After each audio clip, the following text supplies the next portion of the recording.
ਨਾਜ਼ਰੀਨ ਅੱਜ ਅਸੀਂ ਗੱਲ ਕਰੇ ਜਿਹੜੇ ਖਾਨਾ ਬਦੋਸ਼ ਲੋਕ ਹਨ ਉਹਨਾਂ ਦੇ ਹਵਾਲੇ ਨਾਲ ਇਹਨਾਂ ਦੀ ਜਿਹੜੀ ਜ਼ਿੰਦਗੀ ਹੈ ਇਹ ਬੜੀ ਮੁਸ਼ਕਿਲ ਜ਼ਿੰਦਗੀ ਹੈ क्योंकि एक जगह ਤੇ ਇਹਨਾਂ ਜਿਹੜਾ ਉੱਥੇ ਡੇਰਾ ਲਾਉਣਾ ਫਿਰ ਅਗਲੀ ਜਗ੍ਹਾ ਤੇ ਡੇਰਾ ਲਾਉਣਾ ਇਸ ਤਰ੍ਹਾਂ ਇਹਨਾਂ ਨੂੰ ਬੜੀ ਮੁਸ਼ਕਿਲਾਤ ਦਾ ਸਾਹਮਣਾ ਕਿਉਂਕਿ ਰੋਜ਼ੀ ਰੋਟੀ ਦੇ ਹਸੂਲ 'ਚ ਇਹ ਆਪਣਾ ਮਿਹਨਤ ਮਜ਼ਦੂਰੀ ਦੇ ਹਸੂਲ 'ਚ ਇਹ ਕਦੇ ਉਸ ਜਗ੍ਹਾ ਤੇ ਤੇ ਕਦੇ ਦੂਸਰੀ ਜਗ੍ਹਾ ਤੇ ਇਹ ਸ਼ਿਫਟ ਹੁੰਦੇ ਰਹਿ ਜਾਂਦੇ ਅੱਜ ਮੇਰੇ ਨਾਲ ਇੱਕ ਭਾਈ ਮੌਜੂਦ ਹਨ ਉਹ ਇੱਥੇ ਆਏ ਹਨ ਇਲਾਕੇ ਦੇ ਵਿੱਚ ਮਜ਼ੀਦ ਉਹਨਾਂ ਤੋਂ ਪੁੱਛ ਆਏ ਹੋ ਕੀ ਆਖਣਾ ਸਾਰੇ ਤੁਸੀਂ ਕਿੱਥੋਂ ਦੇ ਰਿਹਾ ਸੀ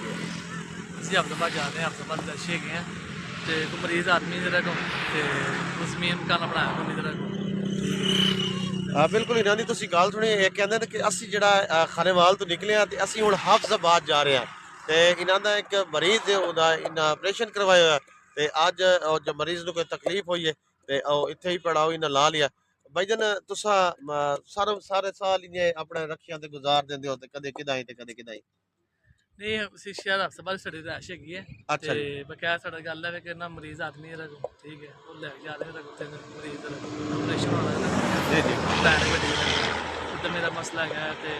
ਸੋਲੀ ਦਾ ਮਸਲਾ ਹੈਗਾ ਆਪਰੇਸ਼ਨ ਹੋਣਾ ਬਿਲਕੁਲ ਤੁਸੀਂ ਜਿਹੜਾ ਮੇਰੇ ਭਾਈ ਦੀ ਗੱਲ ਸੁਣੀ ਇਹਨਾਂ ਦੀ ਜਿਹੜੇ ਵੇਖੋ ਵੇਖ ਸਕਦੇ ਇੱਕ ਮਰੀਜ਼ ਜਿਹੜਾ ਇਹਨਾਂ ਦੀ ਫੈਮਿਲੀ ਹੈ ਇਹਨੇ ਇੱਥੇ ਪੜਾਓ ਕੀਤਾ ਹੋਇਆ ਬੱਚੇ ਛੋਟੇ ਛੋਟੇ ਬੱਚੇ ਨਾਲ ਹਨ ਇਹਨਾਂ ਦਾ ਇਹ ਪੇਟ ਪਲੇ ਸਨ ਤੇ ਅੱਛਾ ਭਾਈ ਜਾਨ ਤੁਸੀਂ ਤੁਹਾਡੇ ਕੋਲ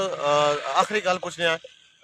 ਤੇ ਤੁਸੀਂ ਸਾਲਮ ਸਾਲ ਇੰਨੀ ਹੀ ਜ਼ਿੰਦਗੀ ਗੁਜ਼ਰਦੇ ਹੋ ਜਾਂ ਕੋਈ ਕੰਮ ਸ਼ਮ ਕਰਦੇ ਹੋ ਕੀ ਕਰਦੇ ਹੋ ਕਾਪੀਆਂ ਕੁਪੀਆਂ ਪੈਂਟਲਾ ਪੁਲਸਲਾ ਸਿਲੇ में नहीं करने हैं अच्छा जी ਤੇ ਕੋਈ ਰਾਤ ਦੀ ਐ ਇੰਨੀ ਕੋ ਨਹੀਂ ਕਰਾ ਠੀਕ ਹੈ ਕੋਈ ਗਰੀਬ ਆਦਮੀ ਹੈ ਠੀਕ ਹੈ ਜ਼ਮੀਨ ਮਕਾਨ ਛੱਡਦਾ ਸਾਡਾ ਕੋ ਨਹੀਂ